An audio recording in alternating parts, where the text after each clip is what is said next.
Bog, do you want to go fishing in the new boat? Are you excited? Let's go. You boys ready to get the skunk out of the boat? Pop the cherry on the blue bad boy. Something I've always been curious about, because you guys have commented a lot about the new boat.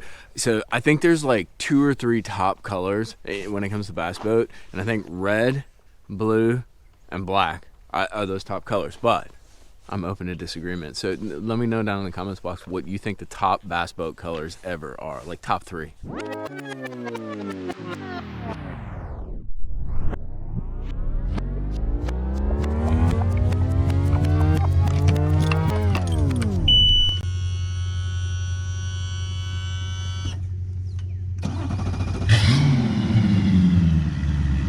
You guys ready to break this boat in? We are going to go try to catch some fish. We're out on Tim's Ford Lake. I figured smallmouth would be a good way to start. Something that fights hard and pulls hard, and it's a perfect time of year to catch some big smallmouth and maybe luck into a couple largemouth. We're gonna try out fishing the new Ned, the new Power Ned worm, because spring is ideal for it, dude. These fish move up on some of these rocks and in some of these like back pockets, and it's a lot of fun. Bog, are you ready? Are you ready to go fishing? Yes. Oh yes, you are. Hit that like and subscribe button. Let's go try to catch some of these.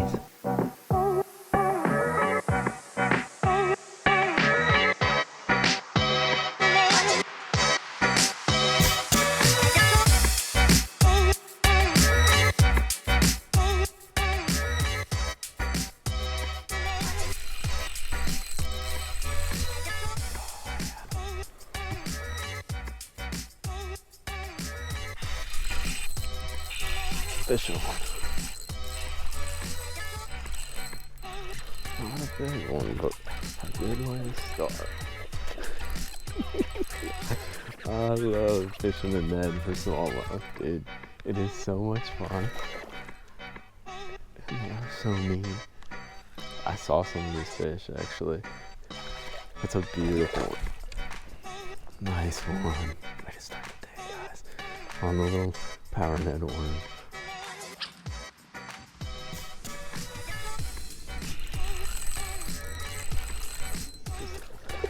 I love it.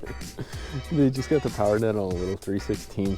It's a Nichols Ned, and you just you shake it, you rock shake it, dude, and it's a lot of fun. It's a lot of fun. And I think this guy's got a little shad in his mouth, but I think they're eating little crayfish. Oh, that's 2 bites. It's because he had it the whole time. I don't think he hooked very well. So I felt a small bump, dude, and that's where he just sucked it up ever so gently because my drag's a little soft. It's cool how these smallmouth are all different colors. Some of them are like super striped, some of them are like the yellow smallmouth, and all of them are a blast to catch, dude. You won't hook very well. I gotta check my drag. How about them apples, boys? It's so nice having my boat organized. I got all my Neds. Let's see here, right there. So marked all Neds. And I'll have 2 different ones hooked up when I'm doing some of this spring deal, whether it's spots, largemouth, or smallmouth. I'll have like a little, I got 2 packages of them, 1/8 ounce Ned, just like that guy.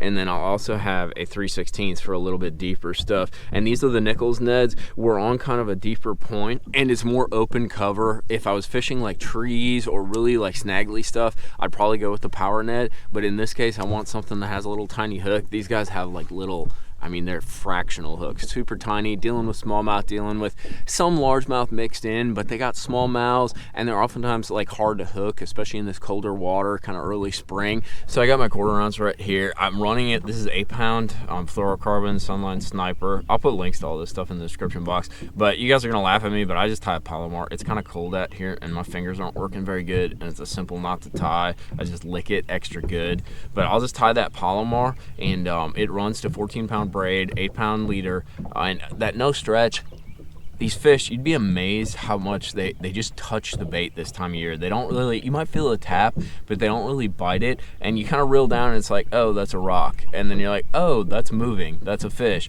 So having that braid sort of takes some of the guessing game out, because I can just use the rod that I'm running, that 610 Halo KS2. I just use the rod to kind of load up, and that braid working together with the rod sets the hook every time. Super organized. Love it. Got my net and drop shot stuff. So I'm going to dig out a bait right here, and the water's pretty clear, but I'm going to show you a little kind of sneaky trick. I got a Magic Craw power Ned right there. Pretty straightforward, you know, blue kind of swirl mixed with green pumpkin. But what I noticed is with some of these fish that I'm catching, they have little crayfish in their mouths, or I can see their pinchers, and they're kind of like orangish bright color. So what I'm actually going to do with this thing is play with some of this dip and glow, some of this Spike It, because I can brighten the tip of that thing to look just like those pinchers, and they're chewing it. Always remember when you're using this stuff to do it over a hard plastic surface so you don't get it on your new fancy boat, and then throw it straight into the water just like that, and then you don't got to worry about drips or nothing getting all over the place. So that right there is what the finished product looks like. You can see the tail has that just little bright tip.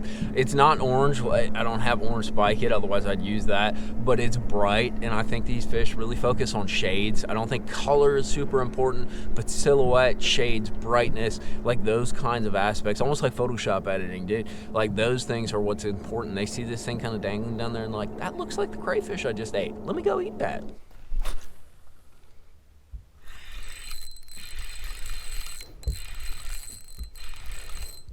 Just dead sticking it.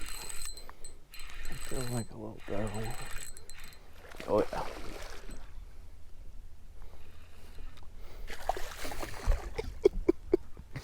Smallmouth fever. I got the fever. I need more cowbell. You guys get that? You watch too much Saturday Night Live. Come here. Gotcha. Dude.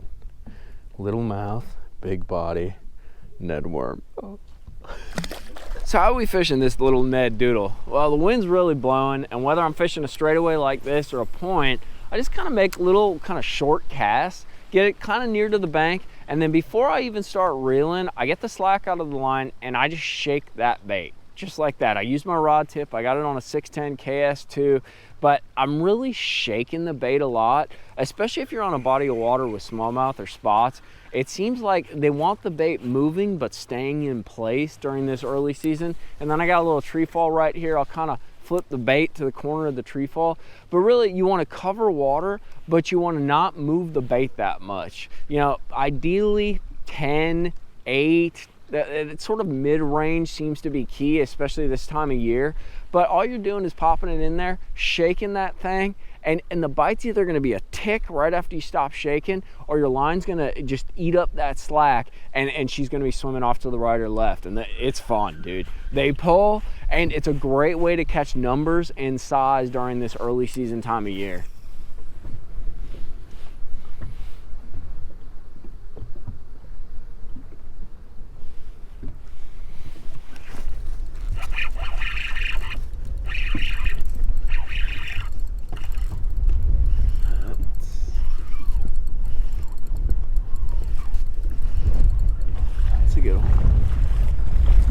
We got a smallmouth, and oh dude, there's two with them. There's two with them. Oh man. Let's see if we can double up. There's one sitting right down there below. Oh my god. Got them both, dude. I got them both. Are you kidding me? Now we gotta figure out how to get them in. How about that? How about that, boys? Double Ned. Double Ned. Oh my gosh. Golly. What are we supposed to do here? I dropped down. I saw this one with it. And my buddy Benjamin Noack taught me about this, where you drop down with a second rod because they'll chase each other. And dude, that's a 2.5. A 2.5 and a 3-pounder. Oh my god, that's so cool. Back you go. Boy, high five on that, bro. Yeah, That was stupid. That's why we wear polarized glasses when it's a little bit cloudy and choppy out, dude. I saw just another like yellow spot, and seriously, shout out to my buddy Benjamin Nowak. He taught me that. He's like, dude, if you ever have a smallie come up on like a jerk bait, or you catch one on something and there's another one with it, and he's like doing circles around him, drop another bait down. You will catch him. So thank you, Benjamin, because I caught them both. I've never like actually caught like a fish on each hand though, so I didn't quite know what to do. That was pretty cool though. They're still eating that Ned.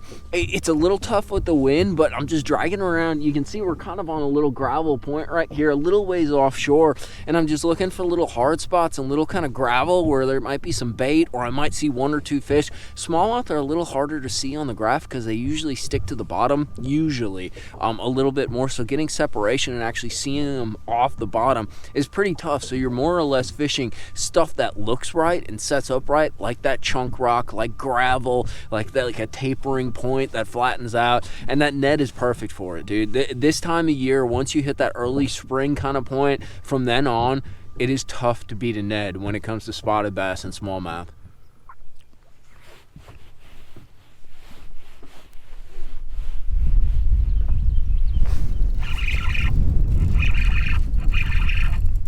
That's a good one.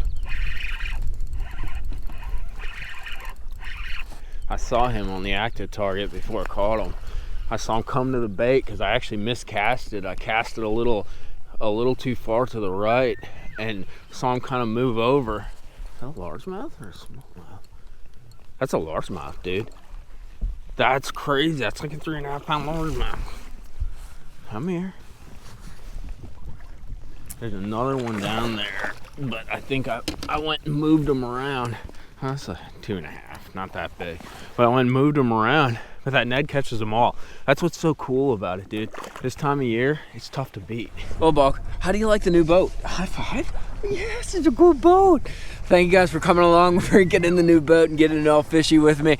Definitely try a Ned and try the new Power Ned, dude. The thing's got kind of a unique shake to it, and it's great for when you're kind of just noodle dicking the bait. You know, you're sitting there shaking it. You got to kind of trigger these fish to bite, or you got to bring them to the bait.